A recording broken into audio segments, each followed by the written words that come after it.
Hi, I'm Allen and welcome to Dinato Drawing Podcast episode 33. And today, sobrang interesting yung topic natin dahil parang battle of generations or kumbaga clash of generations sort of, or pwede na rin yung parang usapan lang kasi ang maganda dito, different perspective in each generation yung magiging usapan dito. And ang nakakatuwa dito kasi yung guest natin part of that generation. So, spoil na natin siguro, no? Dahil siguro lahat naman ng listeners natin usually ang nakita ko sa metrics are it's either millennial or Gen Z. Tapos may konting Generation X tsaka boomers na nakikinig. Siguro magulang ko yung nakikinig na boomer. So, yun yung metrics natin dun sa podcast. And surprisingly, ang dami nakikinig na Gen Z dito sa podcast kahit medyo millennially. Hindi, somehow pag art kasi ang topic, it encompasses lahat talaga. Pero mas maraming interested na Gen Z. So, nakagulat yun. And sa genders, nagulat din ako. Almost pantay-pantay na may male, female, and non-binary talaga. So, sobrang diverse pala yung audience natin. So, nakakatuwa lang kasi feeling ko nakaka-relate sila or somehow nararamdaman nilang safe place yung podcast. So ngayon, dahil nga na-introhan ko na yung usapang Gen Z versus Millennial and saktong-sakto Gen Z ang ating guest. And dito natin malalaman sino ba ang mas marunong mag-adapt or sino ba ang flexible, sino ba ang mas magaling. Hindi naman sa ganun, pero parang ganun, titignan natin yung difference ng each generation. And bago natin simulan, siguro pakilala muna natin yung guest. Nakilala ko to yung guest na to and nakatuwa kasi nagulat ako Gen Z pala siya. So kasi kung mag-isip siya parang hindi Gen Z parang millennial sa edad niya. And nakatuwa kasi artist din siya and sobrang nung nagbo-boom pa yung NFT scene talaga, ang dami talaga akong nakilalang artist, Filipino artist. And ito yung guest natin talaga is sobrang talented and marami talaga siyang pwedeng i-offer besides dun sa art. Ang galing talaga. So without further ado, please all welcome Ella Palarion. Ayun, hello Nutella. Good evening. Nutella. Hello. Tawag namin sa Yeah. Hindi ako sanay sa Ella kasi Oo nga. Nutella yung tawag ko lagi. Pati pag naririnig ko pag Ella, pag galing NFT friends, parang ayoko. Hindi ako sanay din. Hindi sanay, di ba? Oo. Ano ba nickname mo pagka dati pa? Ella lang. Ella Pero lang. nung nag-NFT, syempre, Nag-iba. medyo anonymous tayo kunwari. So, Nutella. Nutella. Ganun. Saan mo nakuha yung name na Nutella? Nakuha ko yung name na Nutella actually kasi nag-illustrate ako ng parang mascot for meron kaming organization with United Architects of the Philippines, Student Auxiliary noon. Nag-illustrate ako ng mascot and napilit nila penguin. So, Nut. So, sabi nila parang Nutella. So, Nutella. Parang ganun. Sila nag-gave sa akin ng name. Kala ko favorite mo Nutella. Pwede din, Pwede actually. Oo. Kasi sabi ko, sige, siguro favorite mo yun. Sa penguin pa lang, galing. Mm-mm. So, bago tayo mag-start Nutella, pakilala ka muna sa ating guest. Ayan. Okay, so I am Nutella or Ella. Kahit anong gusto nyo tawagin sa akin. So, isa akong Gen Z. Pinanganak ako ng year 2000. So, ano pala ako ngayon? 22 years old.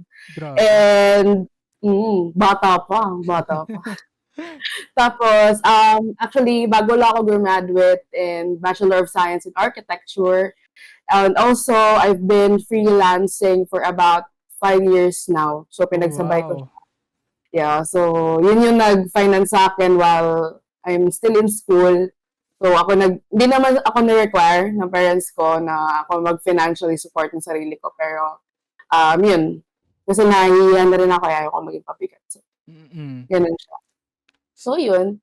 Isa akong yung profession ko talaga is graphic artist, art director, graphic designer, or ano pang gusto nyo tawagin. Basta, usually in the design field. And as of now, nag-apprentice ako kasi kailangan sa namin bago kami mag-board exam, kailangan ng 2 years apprenticeship. So, ganun. So, sabay-sabay lang, multitask lang talaga. Grabe, no? Yeah. So, bago talaga mag-board sa Arki is talagang need yung yung... Oo. Kailangan merong hours na need sa logbook. At least 2 years equivalent yan. Kasi kung wala kang ganun, hindi tatanggapin ng PRC. So, kailangan okay. Kasama nga pala yun, no, sa PRC. Kaya din, paano mo napapagsabay yung ganun? Ano lang, time blocking lang siguro talaga. Tsaka, una na lang mag-prioritize ka talaga ng mga things at tsaka i-let go mo yung mga things na, alam mo yun, nagde-drain sa'yo ng energy, ganun. Kung ano yung mas importante, yun talaga nasa top ng list. Ano naman talaga target. So nabanggit ni Nutella kanina is pinanganak siya ng 2000s, no? So nakakagulat kasi 2023, 23 years old pa lang. So yeah. Sa sinabi niya, 'di ba magugulat kayo, ang dami niya nang ginagawa sa buhay. So saan ba nag-i-start yung Gen Z? Ang sabi dito is 1997, around 1997 to 2012 daw, sabi. Yun yung Generation Z na tinatawag. Pero kasi, for me, pag Gen Z, usually kasi yung connotation pag Gen Z, 2000s na start yung mga 90s millennials na siya, usually ganun yung connotations niya sa mga tao. So, kami, mga 2000 and later, Gen Z na yun. So, 1999, pababa, millennials pa din sila. Ayun sa'yo, yung parang mo. Oo, parang ganun yung ko. Sa bagay, medyo kasi pumagitna ng konti kasi yung mid-1990s Kaya medyo medyo part of millennialist, millennial and Yung sa amin naman, sorry. Sige, go. Pero although may mga classmates naman ako na, syempre, isa ako sa mga pinakabata sa amin So, may mga classmate ako na 1999, may 1998. Pinakamatanda ko ata nakakasi 1997. So, ginakall pa rin nila yung self nila as Gen Z. So, baka yun nga, tama nga yung nasa intern. Sakto, Gen Z nga siya, 1997. Yung sa amin naman kasi, millennial, nagsimula siya 1980 hanggang 1996. Yan yata yun. Alam ko ganun. Millennials yun. And ang maganda dito sa millennials kasi is naabutan nila yung evolution ba, kumbaga paano na-experience nila yung wala pang ganung advanced technology na hanggang ngayon na-experience nila. Totoo. Yung transition ba. Kumbaga ito yung parang transition period na yung sa era nila. Totoo. Sa amin kasi parang diretso na modern technology. So parang wala kami masyadong experience sa... Ano yung naabutan mong naabutan mo pa ba yung keypad na cellphone? Oo, nabutan ko pa siya. Pero, hindi ko na nagamit. Gamit ko ng mga lola ko yun. Gano'n na. Lola yung gamit ng keypad. First cellphone ko is touchscreen na talaga. My phone, maliit. My phone na maliit. Gano'n siya. So, colored pa yun. Oo, colored. May wifi na nun. Pero hindi pa masyado mabilis. So, grabe yung wild. Kasi ang parang sa amin, talaga, hindi mo na naabutan yung may, yung mahalaking phone na may antena pa Wala pa. Sa lola ko yun. Nakita ko sa bahay. Malaking phone. Ganon. Tapos mga flip phone, may mga di ganon. Yun, grabe yun, matindi yun. Yung sa amin, parang na-excite pa nga kami nung, di ba, may keypad. Tapos wala pang colors. Nung lumabas yung colored na may keypad, grabe pag may ganun ka, mayaman ka na. Ganun ka wild talaga. Tapos sa inyo, touchscreen na yung... touchscreen. Touchscreen, maliit. Grabe, touchscreen na agad. So, grabe. ang laki ng age gap pala na, ay yung parang yung Oo. technology Mm. advancement, no? Yeah. Ano ba may internet na nun, di ba? That time? Oo, may internet na nun. Pero hindi pa masyado siguro eh. Wala pa yung mga fiber ng PLDT, wala pa mga ganun. Mga mahina parang na versions nila. Pero, di naman kami masyado exposed nung mga, Nung alam mo yun, bata-bata. oo, yung tag na to, magse-search pa ng mga libro sa library lab gamit ang library card. Hindi nga Oo. uso sa amin yun eh. Hindi na Research na kami sa talaga. computer. Oo, diretso. Grabe. Kasi yung time na yun, yung library namin, may computer na isa dun eh. Doon ka na mag-search ng libro, hanapin mo na lang. Ano number yun, hanapin sa library. Grabe. May Dewey Decimal pa kami, yung mga kabisado. Uy, wala na kami niyan. Grabe, ang wild. So talagang research na lang talaga na Oo, sa research talaga kami. Ano pa ba? Yung internet nung naabutan mo is DSL na or yung parang may prepaid card, naabutan mo pa yung prepaid card? Yung card, hindi. Ang naabutan ko yung parang flash drive. Okay. Yung Smart Bro, mga ganun. Yung mga tattoo, something. Globe tattoo. Oo. Gets. Yan. Grabe, mas, advanced na nga yun. Hindi ko na naabutan yung mga card na parang, ano mo yun, hindi ko na naabutan yun. Yun kasi ilo-loadan mo pa, tapos di mo magagamit yung landline mo. Tapos pag biglang may tumawag, matatanggal yung internet mo. Ganun kahirap yung internet dati. So grabe talaga. Ang ano nyo doon dati pala, ang social media nyo doon dati, ano naabutan mo? Ang naabutan ko, pinakasikat talaga Friendster. Yun, Friendster na. Grabe. Tapos Yahoo, yung chat Yahoo. Yung YM. Oo. Naabutan mo pa. Tapos, ano pa nga yung sikat niyan? Tumblr? Tumblr. Parang blog. Yun yung pinakasikat nun. Naabutan ko. Grabe. Sabagay, ganun din naman ako. Pero YM talaga yung pinaka tawag dito, ginagamit namin dati. Pero saglit lang din. Saglit lang. Agad sa Facebook eh. Ay, sabagay, yung time nyo parang, siguro, mabili, na agad ng Facebook yun, yung puro games pa. Oo, mga Farmville, yan ang ganyan. Puro games pa. Tapos, nung kabataan mo ba, uso pa yung mga tumbapreso, mga ganun, wala? Oo, uso pa. Uso pa, somehow. Uso pa.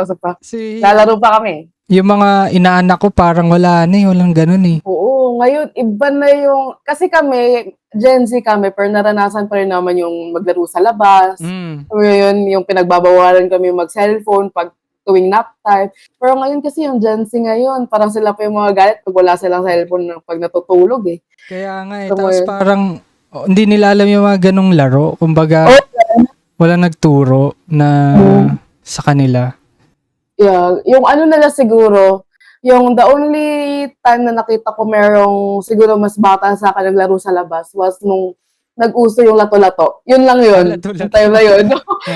Pero yung mga patintero, wala na talaga. Parang wala na. Lato-lato nga yung pinaka Oo. Pero saglit lang din. Wala na din agad. Oo, saglit lang. Tapos merong gumawa ng lato-lato na game sa online. Hindi, online na lang ulit. Ay, meron?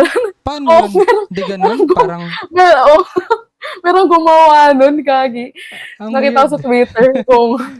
So, parang Flappy Bird, ganun dati? Ganun. Grabe, ang weird talaga naman. Ay, ano ba ang first, na-experience mong app sa phone? First na-experience kong app, maalala eh. Pero, sa mga luma kong phone, browser, siguro pinaka-latest ko na maalala talaga, mga Facebook, ganun na. Facebook na? Grabe. Facebook na. Yun agad.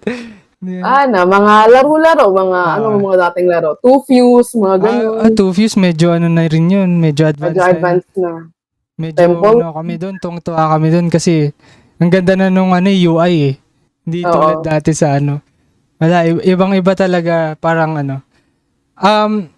aware ka ba dun sa mga parang conceptions and yung perspectives ng ibang tao sa Gen Z? Kung ano ba yung kinoconnotate nila sa Gen Z? Actually, ngayon, parang nakikita kasi nila pag sinabing Gen Z, ang una nila maiisip, TikTok girl, parang gano'n. TikTok. Totoo, pag sinabing Gen Z, nag-TikTok, nagasayaw ka sa TikTok, parang ganyan. So, parang siguro, ang opinion ko lang about it kasi pag nakikita ko sa Twitter, nagpo-post yung mga ibang boomers tsaka millennials about Gen Z, which is a generation namin. Ang connotation nila is usually tamad kasi with all the technology that is present na ngayon, tamad kasi more likely. Pero para sa akin, di naman kami tamad kasi nabigyan na kami ng era kung saan mas accessible lahat Oo. ng resources. Tapos, pero yung iba kasi, alam mo yun, parang tinetake advantage na rin din nila lahat. Na ang iba di na nag-aaral, gano'n, sine-search na lang, ChatGPT na lang lahat, di na Oo nga eh. nagre-research. Tapos usually ganun talaga yung connotation for Gen Z, tamad. Ganun. Kasi hindi Tamad nasanay sa talaga. traditional Hindi Oo. nasanay sa traditional. Yung mabilis magreklamo, mga ganun. Mm. Usually. Konting galaw mo lang, reklamo. Ganun. So, kaya maraming alam mo yun, recently, maraming nababalita na maraming teacher na nare-reklamo kasi napagbubuhatan to ng kamay. Dati sa time namin, kahit Gen Z kami, parang normal lang yun kasi it's to show the authority and respect. Dapat mag-respect ka kasi higher authority mo yung teacher mo eh. Pero right now, parang nababaliktad na yung table. So, ganun siya. Pero dati nga talaga sa amin, namamalo pa yun eh. Parang, pag kunwari mahaba yung kuko mo, papaluin ng ano eh. Pero ngayon, konting kibot Bawal lang, na yun. tulfo agad. Wala Bawal na. yun. Oo. Parang iba, sa tingin mo ba parang naging sensitive yung era ngayon? Kung ano? Totoo. Oo. Mas nagiging, mas nagiging emotionally dependent, kumbaga. Kasi, with the social media, parang gusto laging may empathy galing sa ibang tao. Lalo. So, konting may problema, popost agad sa Facebook, dati hindi naman ganun. Oo, kasi wala kang mapopostan talaga eh. Parang, oo. Pero in the same way, parang okay din naman na may social media kasi that's what, kung wala kang hindi ka close sa family mo, magsisik ka talaga ng help or kausap sa social media. Yung iba kasi introvert, so ayaw lumabas. Kaya maganda ding way yung social media na maging safe space para sa kanila. Oo, totoo nga yun. Pero sa totoo lang, parang somehow believe ako sa mga Gen Z. Kasi parang sa age nilang ganun, kunwari mga 20, 21, iba na sila mag-isip eh, hindi tulad sa amin dati. Na parang sa amin ng 2020, mga 20 or 21, hindi pa namin alam ginagawa namin sa buhay eh. Kumbaga, hindi ko alam yung gagawin ko in the future, hindi ko alam kung gagawin ko sa pera ko, kung ano yung gusto ko talaga, kung ano yung purpose ko, mga ganun, wala eh. Wala akong ganong insights or wala akong ganong iniisip that time. Parang gusto ko lang enjoyin yung pagkabata ko, ganyan. Ganun siya eh. Iba eh. Or paano ba ako makakuha ng first job para kumita ng ganyan, pero hindi ko alam kung saan lalagay yung pera, ganyan. Yun yung natuwa ako sa Gen Z, kumbaga. Kasi marami ng resources ngayon sa social media, mga ads. Mga simpleng ads lang yan, pero syempre, pag na-click mo na yung ads na yan, mag-reflect na yun sa algorithm mo sa TikTok or Instagram. So, lahat ng nasa feed mo is all about financial advisory, ganyan. So, in the same way, may inspire ka rin na mag-ipon, and uso na rin ngayon yung mga stocks, yan. Usong-uso sa mga, Gen Z na yan. So, yun, parang in the same way, alam na namin saan mag-invest, and with the presence of technology, mas na-expose kami sa online jobs. So, hindi na namin naabutan yung, alam mo yun? Yung magpapasa resume. Print resume, pasa resume, ganun. Tapos, yun. Pero matindi yun. Matindi yung talaga, parang pasa ka pa ng resume, antayin mo pa yun kung tatawag talaga or hindi. Ganun ka wild yung yung parang time na yon. Pero sa tingin mo ba, sa perspective mo, tingin mo sino yung mas madiskarte? Yung millennial or yung Gen Z? Na in terms of in general lang, in general. In general, so pansin ko, hindi man ako sa nagiging bias, pero para sa akin, mas madiskarte ang Gen Z. Kasi mas na-expose kasi kami sa technology. And mas alam namin yung ins and outs of technology kasi sa mga millennials. Kasi may mga tita ako na nagpapaturo pa sa akin on how to apply a job via Upwork. Parang, alam mo yun, parang bago na sa kanila yung Upwork, bago na yung online jobs for them. Pero, alam mo yun, parang bilang Gen Z, ikaw na magtuturo sa kanila. Parang ganun. So, mas maganda din kasi yung na-expose kami early sa ganitong technology kasi yun, with the generational gap, medyo malayo na din kasi parang mas nahihirapan mag-cope up yung mga millennials with the new technology kesa. Kaya, ganun. Okay, totoo nga yun. Kasi parang, di ba parang, kasi parang nasanay yung millennials, even yung Generation X na, talaga, corpo life or talagang mag-a-apply ka ng work. Maghanap ka ng work dito, around, wala yung online na ganyan. Talagang, siya, physically talaga naghahanap ka na unlike ngayon, pwede na sa online, internet na hanap ka ng job posting. Dati kasi kailangan sa dyaryo pa or ganyan.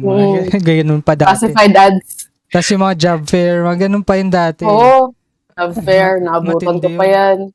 Matindi yun. Yung ginagawa ng mga tao dito, pila-pila. Dami-dami nyo. Parang ganun. So, kung sa diskarte, may iba din siyang parang realm, kumbaga. If practicality wise sa job, feeling ko mas magaling Gen Z sa akin kahit millennial ako, mas magaling yung Gen Z in navigating finding jobs or navigating yung kung ano yung gusto nilang job. Pero yung sa practicality, like yung budgeting, commuting, lahat ng yung pamamalengke, mga ganyan. Feeling ko millennial yung mas ahead doon. Kasi parang mas naranasan nila yung walang technology and yung sa meron. So kung kunwari, mawala man lang yung internet or yung Grab or yung angkas, kaya nila umuwi. Unlike pagka Gen Z, di ba? Yeah. Pagka nawala yung Grab, angkas, Google Map, Waze, hindi sila makakauwi. Hysterical. Oo, hindi sila makakauwi. Promise. Feeling ko ganun. Pero kahit, kasi pangit din kasi yung transport system dito. Pero kung ganun pa, pangit na yung transport system, tapos wala ka pang access sa internet, tapos di ka knowledgeable sa streets or sa mga ganyan, dun ko nabibigyan ng advantage yung pagiging millennial, kumbaga. Yeah, that's true. Experience nila first hand kung paano to navigate without yung mga advantages ngayon. Pero yun nga, parang siya parang pa rin, level of pa rin siya. Medyo level pa rin siya kung tutusin. Pero tingin mo, sino yung mas resilient sa kanila? For me, millennials. Millennials. Yeah, oo. Kasi naranasan nila yung, alam mo yun, parang yung wala talaga. Tapos, biglang nagka-technology. Mas mabilis sila mag-cope up with something. So, with yung sinabi mo kanina, I agree with you na mas masinop sa pera. Mas magaling silang mag-budget. Kasi comparing to my budget system, ako, tsaka sa boyfriend kong millennial, mas magaling siya mag-budget. Kasi, even before na mas maliit yung, alam mo yun, sahod niya, mas nakaka-save siya kaya sa akin. Kasi kami na-expose kami Shopee, Lazada. Oo nga. Kasi, millennial, kasi medyo, sila, parang ganun. Kasi kami, meron lang kami nakitang trending na geto or cute na bagay. Gusto namin, meron din kami para merong ma-brand on social media. That's the truth. That's the truth. Totoo nga. Yan. Totoo yan. Pero yun, napansin ko talaga na mas magaling mas street smart ang mga millennials, mas okay yung financials nila. Tsaka Mm. mas magaling talaga sila in terms of,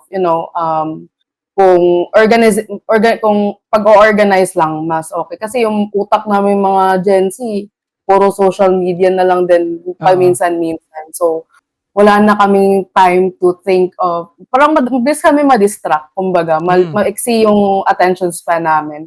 Mm. Kaya, usually pag napansin ko, when we're scrolling through TikTok, kasi usually TikTok 15 seconds, 30 seconds lang na Mm. video, per video, di ba? Pag sabay kami nanonood ng millennial kong boyfriend, di pa tapos yung 15 seconds, scroll ko na. Tapos naiinis siya sa akin kasi iksi-iksi na lang ng video, ang Oo. liit-liit pa na attention span ko. Pero Oo. gumagawa ako. Ganun. Pero na-gets ko yun, and dagdagan ko lang kasi yung parang when it comes to resiliency, dito mo malalaman na kunwari nag-apply ng job yung isang millennial versus Gen Z. Ang millennial is nakikita ko usually is yun yung tumatagal. Oo. Tumatagal sa work kasi parang parang yung mindset nila is kailangan ko tong tiisin, kailangan ko galingan to climb up the ladder, kailangan kong i-impress yung company kasi gusto ko tumagal, gusto ko maging stable, parang ganun. And sa Gen Z naman, ang napapansin ko is pagka nahirapan kahit slight lang na nag-iisip na agad ng way out or hindi ko to worth, parang ganun. Hindi to worth Yeah. it. Hindi nyo alam yung worth ko, ganun. Hindi ko naman sila Ah, nilalat, pero minsan medyo tama yung ganun, pero minsan medyo OA sa akin. yeah, totoo yun. Minsan, Mm. I feel the same way. Parang, Mm. parang ganun na, parang slight inconvenience lang on the way. Mm. Parang OA na masyado yung reaction. Kumbaga, unlike sa mga millennials na kailangan, kaya nilang tiisin yung hirap. Pero, alam mo yun, usually, I feel na parang slight inconvenience lang, parang, this job is not right for me. Oo. Parang dapat, kumbaga mas marunong pa kami sa boss namin minsan na parang kulang yung pinapasahod mo sa amin. Dapat, Oo. I'm not worth this salary. Dapat, dapat $20 per hour. Parang ganun. Kasi, parang napapansin ko sa generation talaga namin, truth be told, parang, alam mo yun, dapat mas superior pa kami sa superior namin. Mm. Kasi dapat, alam mo, tapos, alam mo namang mali kayo. Pero minsan pinapost pa niya sa social media to get that validation na hindi naman dapat. Mm. Kaya, that's lang, parang yun lang yung nakikita kong parang pangit din sa generation. Somehow sa iba, hindi naman nalalahat, baka naman bash tayo dyan. Hindi yan. Hindi naman nalalahat, pero meron talagang iba na konting lang. Kasi gusto nila na, high paying job, pero Low maliit effort. yung effort. Parang ganon. Low effort. Oo, tapos gusto agad, gusto malaki agad yung, alam mo yun, first job mo, tapos gusto mo malaki agad yung salary mo. Oo. Kasi nakikita mo sa social media na it's possible. Totoo. So not everything you see on social media is true. Mm. So yun lang yung misconception minsan kaya masama din yung masyadong na-expose on social media kasi what you see is on social media is part of marketing lang. Oo, totoo Kaya yan. ganun. Balikan ko yung yung sa validation. Mm. Kumbaga, bakit kaya fund yung Gen Z na pagka, kunwari, kahit may nagawa sa kanilang mali or parang yung parang space nila, physical space or yung mental space or kumbaga parang na-disrupt, parang bakit nila kailangan i-post or parang kailangan i-story or bakit sila usually nanghihingi ng validation sa audience na nagigets ko kahit papaano pero bakit siya ginagawa? And meron tong hangganan hindi naman siya yung parang pero minsan napapansin ko kada galaw nanghihingi sila ng validation. Ano kaya ang reason behind dun? Ano din naiinis din ako sa ganyan eh. Kahit Gen Z ako, naiinis din ako sa Ah. ganyan eh. Kasi hindi ako ganun eh. Hindi ka Hindi ako, gano'n. hindi ako yung parang konting kibo post, ganun. Para kasi pag ganun na yung buhay mo, parang wala nang privacy sa life, kumbaga. Kasi alam na lahat ng tao. I mean, problema mo yun eh. Kung may problema kasi sa tao, ba't mo pa ipopost? Ba't di mo na lang Oo. kausapin? Parang ganun. Parang gusto mo na lang magpahiya ng tao on social media. Why not talk to him in private and then resolve the problem in private? So, ganun na lang. Siguro when seeking validation, siguro yung kinukuha lang talaga ng iba is empathy. Kung baga, para ma-feel nila na may kakampi sila, na tama yung ginagawa nila, kunwari, kahit mali sila. So, gusto na nila naman may, alam mo yun na, parang may kakampi pala ako, so okay lang yung ginagawa ko, ganyan. Kahit mali na sila on some point. Pero that's wrong. Parang, ayoko yung ganong ugali na konting kibunga, post agad. Okay lang yung happy moments kasi, alam mo yun, to inspire people, may achievement ka na ganito, ganyan. Pero just don't, parang humble yourself pa rin in a way na you get to inspire people, hindi yung parang mayabang na yung tone mo. Kasi ganun yung ibang Gen Z na parang, Totoo nga. I got this. Meron lang ako Parang nakita. entitled na, na approach, di ba? Meron lang ako nakita, parang isang post sa IG story, which is hindi ko napapangalanan kasi baka hindi na kami friends after. Parang meron ako nakita na she dressed nicely. Tapos dadala niya yung bag niya. Tapos nakalagay na caption doon, POV, you're going out with your dad's credit card. Sabi ko, bakit may pagyayabang yung gano'n? Sabi ko, parang alam mo yun, usually ang napapansin ko lang, mga Gen Z now, is niyayabang nila yung something na hindi naman nila pinaghirapan. Parang ganun. Oo nga naman. Galing nun Pero gets ko yun yung ganun. Kasi nga parang age of influencers and social media. And naisip ko pala yung sa validation, ngayon ko lang naisip. Na yung bakit nila pinupost, ganyan. Kasi nung time namin, pag may ganyan, may rants ka or talaga, hangout, physical hangout, talagang wala naman, parang means of social media, mas gusto namin magkita-kita, doon ka mag-rant, or doon ka mag-inom, or kung ano man. Ganun siya parang, sa Gen Z naman, dahil nga usually, minsan, work from home, or minsan, talagang social media na yung pinaka parang facade nila. Parang mas nahihiya sila to approach yung tao. And parang mas na-feel safe sila pag sa social media. And yun yung parang social life nila na yun yung parang perspective nila. Kaya siguro, wala lang, parang doon ko nakikita yung validation. Kasi pag physical, doon mo mararamdaman agad Instant Siguro kasi most Gen Z post online. Kasi nga na-expose kami sa technology agad, unlike millennials na, dumaan pa ka sa traditional. Lalo na nung nag-pandemic, diba? So, parang for me, parang mas nahirapan mag-transition yung mga millennials kaysa Gen Z kasi nga, mas nasanay kami sa social media. Yung mga millennials parang, oh my God, parang work from home, how is that possible? So, ganun. Parang may mga klase ako na mas matanda sa akin kasi may mga parang irregular na students So, from mga minor na subject. So, parang nahirapan sila paano mag-Zoom, paano mag-Google Meet nung classes, di ba? So, siguro, somehow, it became convenient yung pag-post sa social media kasi doon mo na yung friends mo, doon mo sila always nakakausap. Ganyan. Parang di na kasi masyado uso sa amin yung pag may problema ka, sige, puntahan kita, mas easy, Discord na lang tayo. Or, ganun na. Ganun na lang. Or inuman, di ba? Naging uso yung inuman na term na nag-pandemic So, ganun siguro. Siguro convenience na lang din. Gets. Tapos, tawag dito? Balikan ko lang yung sa millennials din, yung sa resiliency.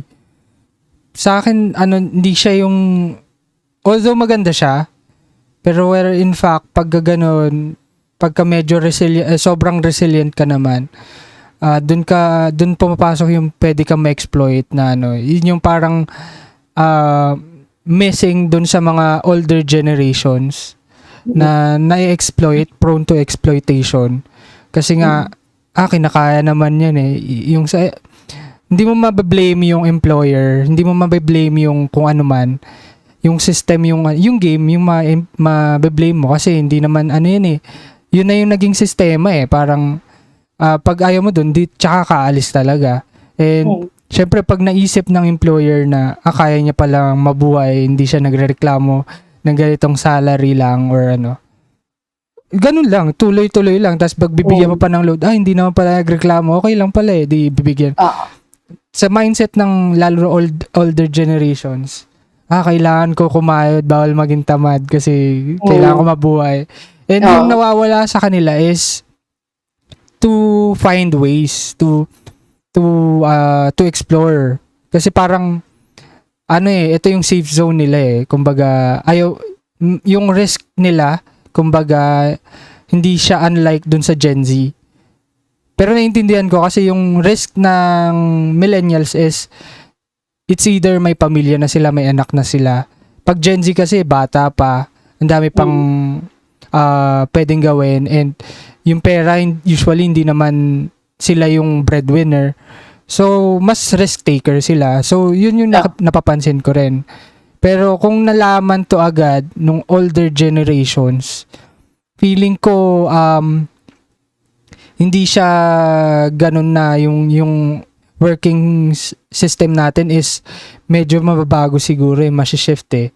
Hindi siya yung katulad ng hanggang ngayon na parang ilang years ka na ganun pa rin yung sahod mo na hindi mo nakikita, ang daming opportunities outside na yung worst mo dapat na maganda na talaga yung portfolio mo or yung experience mo is worth dun sa tamang compensation.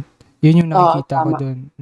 Yung sa amin naman, siguro kagandahan sa Gen Z is mas forward na kami on things. So, if meron kaming hindi, alam mo yun, if sa isang job, when we see something that it's not beneficial for us, magpo-propose kami agad sa employer namin, how about we do this and then I get this, parang ganyan.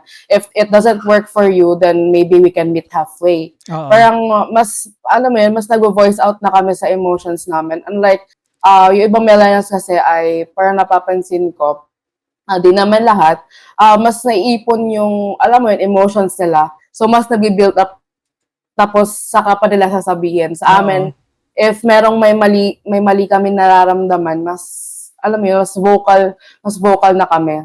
So, mas nagiging mas open na kami sa emotions so that ma-solve na agad din yung problem. Kasi yung iba, yun nga eh, sobrang resilient, kayang tiisin lahat ng bagay, pero somehow it's wrong kasi nabibuild up yung emotions, so hindi namin alam na may mali na pala, and then you seem okay pero may mali na pala, parang gano'n. Yun yung nakita ko nga sa advantages of Gen Z is yung mas vocal sila. And syempre dun may may certain na hangganan na yung pagiging vocal. Kasi kaya nilang i-voice out pag may nangyayari ng anomalya or kahit anumang parang hindi tama, hindi fair dun sa kanila or kung dun sa kasama nila. Kaya nilang i-voice out. And dun ako natutuwa kasi kaya nilang lumaban eh. Parang hindi sila natatakot eh. Kaya nga yun din yung sinasabi ko, dahil bata nga sila, mas risk taker sila. Yung responsibility nila as an adult or kung ano man is hindi pa sila yung papasan lahat. Wala pang maapektuhan. Wala pang maapektuhan. Kaya yung risk nila, meter nila is kaya nilang all the way na mataas. Totoo. Tapos, ano pa ba? Yung dito, sa Gen Z ba, may mga alam kang slang na ay, madami mga no cap. mga no cap. Ano ba? FR ba dapat? FR, for real? Sino ba nagpapauso ng mga ganun na... Ano nga alam eh, pero amazingly, merong ibang words na Gen Z's lang napupunta sa Webster's Dictionary eh. Ay, we, Pero, napapunta na. oo, meron na dun. Feeling ko sila din Mga, nag-i-input eh. oh. Sila din nag-i-input dun eh. Mga no cap, for real. Sabi ko, ang iksi na nga ng for real, papa-iksiin mo pa. Oo nga eh, mga ganun. And Oo. hindi ko gets nun talaga, as in, parang, wala eh, naninibago ako sa ganun. Oo. Pati ba yung sa IG story, yung parang, pagka pinost mo to, mamalasin yung October mo. Oo. Ano yun? Paniba ay parang Panibagong chain message. modernized chain message. Oo. Parang kung hindi mo to ni-repost, mababagsak ka sa exam mo. Parang Oo. gano'n. Siyempre, ikaw, kahit di ka naman naniniwala, di ba, pag nakita mo yan, parang bad omen. So, wala na, di ba, parang sa isip mo, ano naman mawawala sa akin pag ni-repost ko to? Wala naman eh. Kaya nga eh. Pero pag hindi ko to ni-repost, baka meron mawala sa akin. So, i-repost mo na lang. Dati kasi sobrang nakakatakot. Feeling ko hindi mo naranasan yung naranasan mo ba yung chain message dati? Hindi na. Hindi na. Kasi nakakatakot yun kasi parang magte-text sa'yo, random number. Or kahit minsan kaibigan mo. Kasi uso GM nun eh. Iba pa yung GM dati. Yung GM, group Kasi message. talagang group message lahat ng contacts mo mapapadalan. Tapos parang pag di mo pinadala to, mamamatay yung magulang mo. Ganun. Tapos bata ka, isipin mo, mahal ka magulang ko, mapasa ko. Pag di mo pinasa sa 8 tao, ganyan. Natatakot ka talaga. Oo, pero pag mag-post ka ng ganyan ngayon, hindi na pwede, dami mababash sa'yo. Oo, mababash Ba't mo sasali magulang mo? Ayun nga, medyo may level of wokeness ang Gen Z na yeah, that's true. somehow nakakatuwa, somehow hindi din. Kasi sobrang sensitive na. Super. Lalo nung naging topic yung mental health. Medyo na ako doon eh. Medyo na-trigger ako doon eh. Imbis na hindi ka matitrigger. Kasi kada na lang, lahat sila meron ng depression, anxiety na hindi naman talaga. As in, self-diagnose lang or parang, kasi ginugol nila, ito yung nararamdaman nila. Feeling nila, yun na yung nararamdaman nila. Tapos, yung gagamitin nilang rason na pag may nagawa silang mali or nagkamali sila, yun yung gagamitin nilang reason para makatakas as an escape dun sa na maintindihan daw sila. Pero hindi parang ganun eh. Hindi nila nagigets yung context nung ganong idea. Actually, madaming topic na ganun eh. Pero ganun eh, parang medyo dun lang na out of hand yung Yung parang, parang sad ka lang, tapos categorize mo agad na depressed ka. Oo, parang ganun. Depression Depression is really a strong term, kaya yung iba hindi tinetake it lightly pa. So, yun, mga self-diagnose lang talaga yung mga ganyan. Kung depressed, para cool, mga ganyan. Diyos ko. Yung iba, ganun eh. Ginagawa nilang superpower eh. May depression ka rin. Ako rin eh. Parang kala mo noon maganda yun. Hindi Oo nga. Hindi siya yung parang hindi siya nakakatuwa na. Oo. Tsaka ito, lahat, parang meron yung gaslighting, mga ganyan. Ano pa ba mga gaslighting, love bombing. Oo, mga ganyan na term. Daming term, manifesting, mga ganyan. Dami. Manifesting 1 million pero di ka nagtatrabaho. Ano yun? Oo. Yung mga cutie, yun man. Coach cutie. 1 million cutie. Grabe. Hindi ka pala mag-get mga ganun. And ang mahirap dito pag sa argument nga, mga constructive criticism, agad sila ginagaslight mo. Totoo. Ini-validate mo yung emotions ko. Why you're invalidating me? Propose agad. Propose agad. Parang ganun. Medyo, lang talaga, may mga iba talaga na very, very sensitive when it comes to mga arguments na alam mo yun, imbis na isolve mo yung problems like parang not emotionally, nadadala ka sa emotion which is hindi dapat kasi constructive argument nga. So, dapat, alam mo yun, kahit hindi ka naman ginagaslight, feeling mo ginagaslight ka. Yung gaslight na term, I really hate that term. Parang hindi ka naman ginagaslight. Gaslight, bagong term nga yan eh. Gaslighting.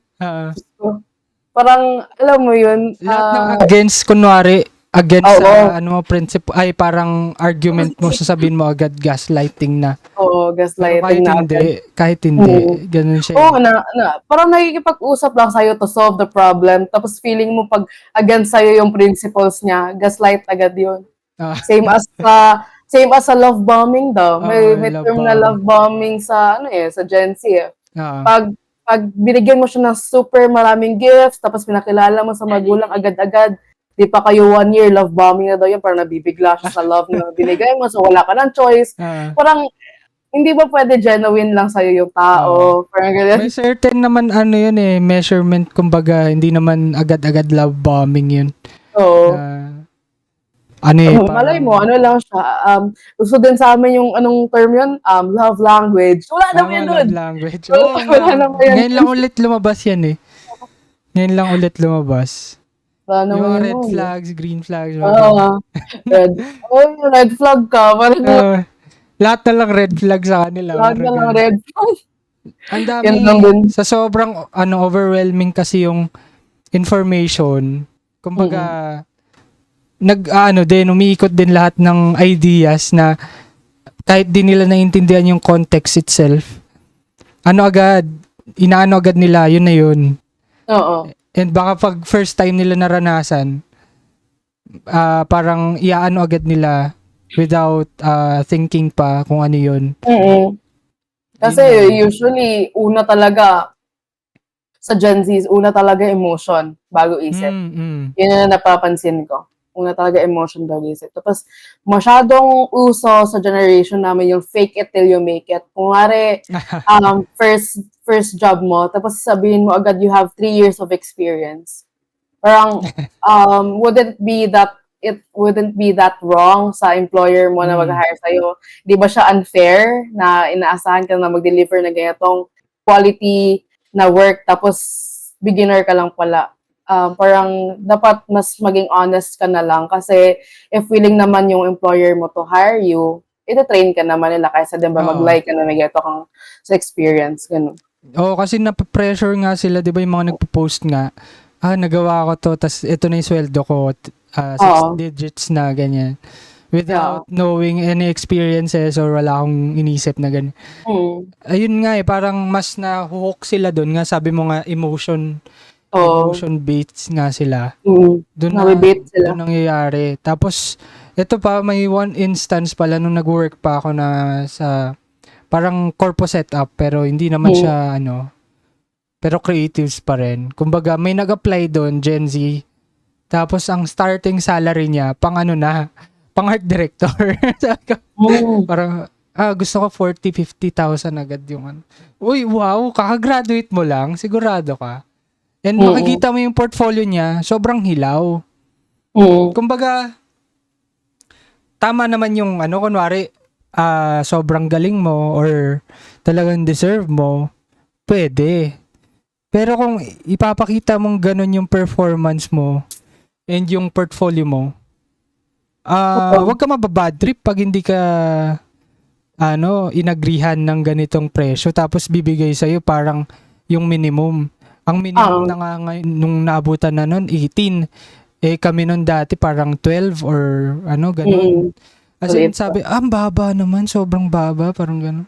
Parang hindi ko kaya yung ganyan, hindi ako mabubuhay na pero back up ko lang siya. Pero I'm not really on his side. Siguro kasi we demand a higher salary because of inflation nowadays. Gets ko yun. Golden era na eh. Pero, syempre naman, if you demand on parang senior level na salary, dapat senior level din yung yung performance mo. Pero for a starting job, alam mo yun, malaki na yung 18. For a starting job, malaki na yun. Depends pa sa sa skills mo or yung papasukin mong posisyon. Kasi kumbaga ito yung nawawala sa sa Gen Z nga is parang pagka nakita nilang ganun kaliit, iniisip agad nila parang may mag-offer. Tama nga naman yun, may mag-offer ng tama na mas mataas doon. Pero minsan nag-expect sila ng sobrang laki. Kahit hindi pa sila deserving doon sa spot na ganun. Totoo. Kasi other Gen Zs kasi, yun nga, yung parang nag-expect sila ng high salary agad. So parang gusto nila sa 10th floor sila without stepping into the first floor first. Mm. So parang gusto nila jump sila agad ba? So parang ano kasi yan eh, gradual kasi dapat yun. So yun nga siguro kasi sa social media, ganyan kasi Mm. merong nagpo-post na mga sinabi mo kanina na you're earning a 6 digit. Kasi uso niya yun eh. Oo, uso Parang nga siya. I'm 21 years old but I'm earning 6 digits per month. Oo. So bilang ano mo 'di ba Lahat like sila ganun yung oo, iniisip. parang pero syempre bait lang 'yan, you Hmm. know. Marketing So, parang oo, ano tas biglang sa dulo mag-offer ng course ganyan, oo, ng mga online materials na courses, ibenta, di ba? oo, Ganun swipe eh. left, Oo. swipe left. Ganun talaga parang ano siya, parang ano din siya, dun talaga nabibait kahit sino. Mm. Kahit sino naman talaga mabibait Oo, eh. kahit sino naman, let's face it, hindi naman tayo hypocrite dito. Oo. Ano naman sa money Mm. talaga, especially now na Mm. mahal na lahat ng bilihin. Mahal talaga lahat. Oo, sobra. Sobrang Tapos mahal. when it comes to dating nga, ito lang papyawan lang natin is Mm. mas open yung Gen Z sa online dating compared sa Oo. millennials kasi ang millennials kinalakihan yung mga na-meet ko yan, nagkabunggo Yeah. kami sa ganyan.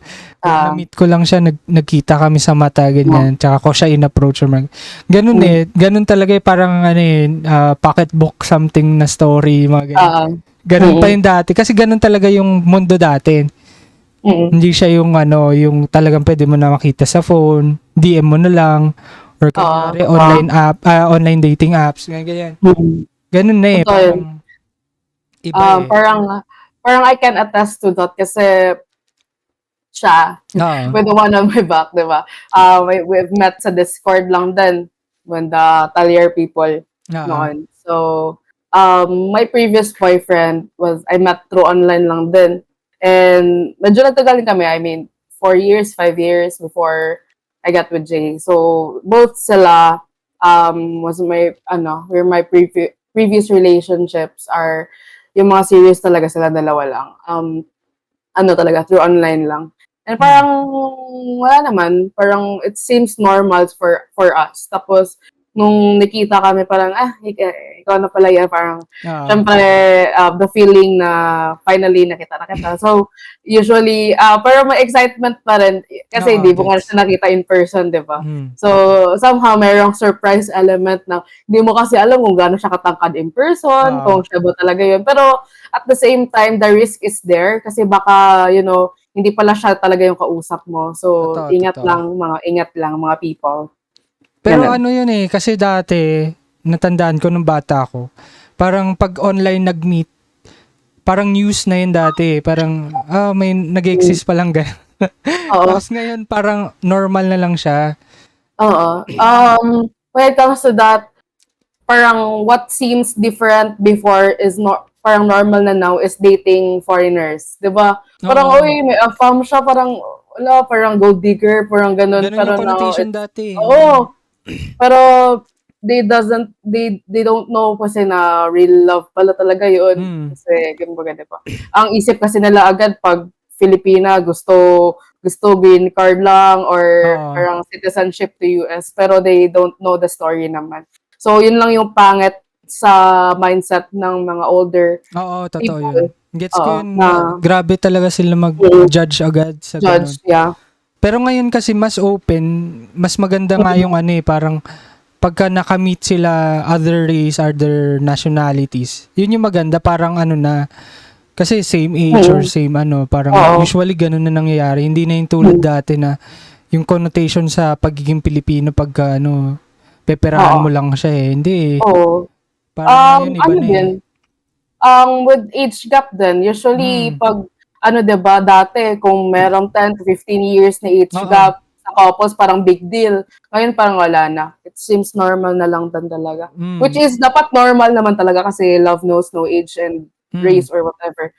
Pero, yun lang din talaga yung maganda din sa generation namin kasi we tend to be more understanding towards the feeling of other people. Mas sensitive nga. Wag lang siguro mas bata, yung mga minor. Wag lang. Grabe, diba? That's not okay talaga. Ikaw ikulong ko na. Oo, Ikaw oo. ikulong na. Yun lang yung Oo. merong boundary sa love doon. Oo. Yung 18 and below. Oo.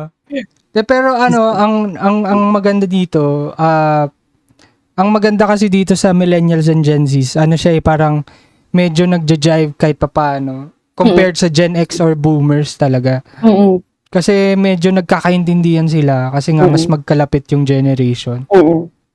So yung Gen Z is much more sensitive, yung isa much more parang more practical and yung physical yung Siguro oo. siguro nagja-jive kasi nga Gen Z leans towards more emotion tapos millennials sa Actions. pag-iisip. Pati logical thinking na Logical ganyan, thinking. Yeah, so pag pinagsabay mo sa dalawa, balance lang. Oo, balance nga. Okay. Yun yung maganda.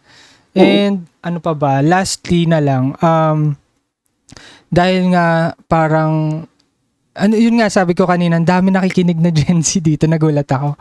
Kasi tinignan ko yung metrics. Ano yung ma-advise mo sa mga Gen Zs ngayon na gustong i-explore yung kanilang sarili towards career and kung ano man sa aspect ng buhay? Yun yung muna.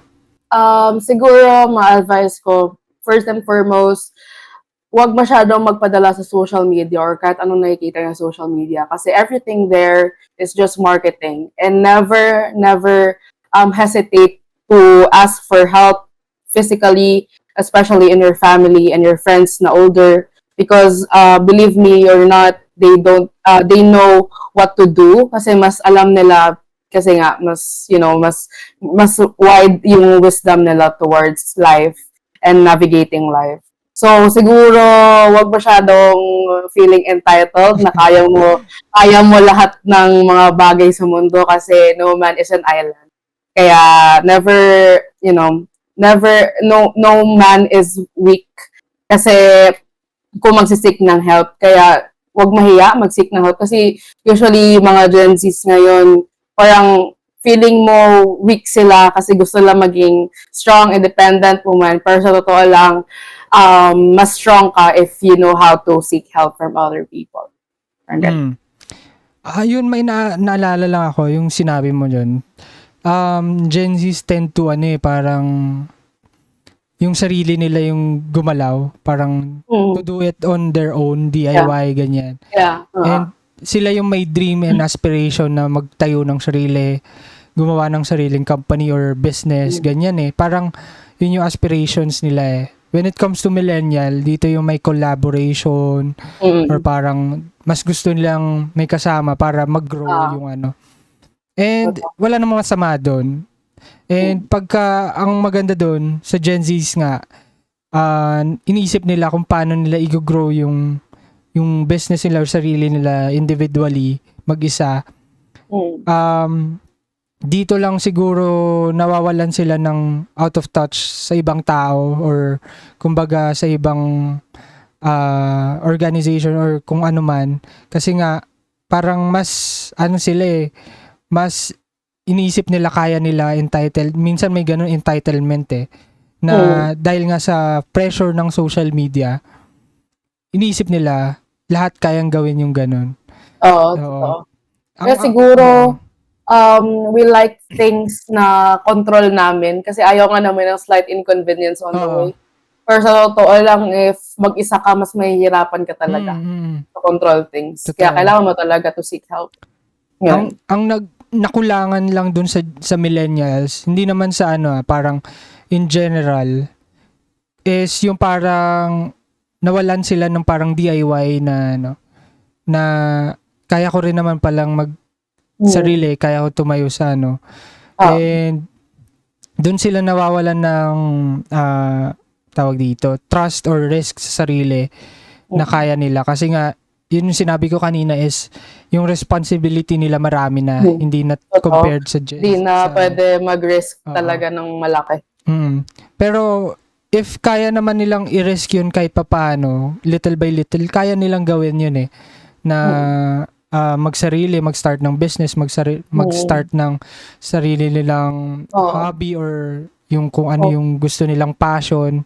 Ganun Parang, Yeah, kasi kami mga Gen Z, pansin ko lang, yung mga career namin now is passion-driven Kung ano talaga passion-driven gusto nga. namin, kung ano talaga gusto namin, di ba? Whereas sa millennials, kung ano lang yung kayang mag-fulfill sa pocket nila, yun lang yun. Kasi sinet aside na nila yung passion nila just to provide for their family. Which is Oo. okay naman. Pero kasi, di ba, less din yung opportunities before unlike today. Oo, totoo nga. Kaya, Gets. we can't blame them din talaga. Ayun. Ang ganda nung topic kaya niyo kayo usapan. Kaya sa listeners dyan, ang ganda nung topic. Sana umabot kayo dito sa dulo. And bago tayo magtapos, Nutella, may ipopromote ka ba or other projects na gusto mong i-announce? Ganyan. For now, wala muna akong ma-announce sa project kasi nag-load na din ako sa NFT scene. Because, busy din sa apprenticeship, sa work, ganun. Pero, ang ma-promote ko lang is to love yourself more. Yun lang yun. Ngayon yung pansin ko sa mga Gen Z, no? Kasi pag self-love. hindi, usually, parang mas gusto nilang i-promote yung wellness or compared sa iba na iba yung gusto nila project, business, ganun talaga. Pero gets ko, galing. And for more exclusive updates, feel free to follow Di Na To Drawing Podcast on Facebook, YouTube, Instagram, X, and Spotify. Ayun. And yung merch pala namin ongoing and malilist ko na sa Shopee yan soon kasi tinitignan ko lang yung inventory. And yung sa season 2 ng merch, ayan, abangan nyo yung kung sino yung artist naming makakakolab. And yun, salamat Nutella for guesting in our podcast. Thank you. Sana maraming Gen Z na makinig tapos mas maraming makupulot kay Nutella. As in, sobrang inspiring nung stories ni Nutella talaga. Thank you. Ayun, salamat. Bye. Bye-bye.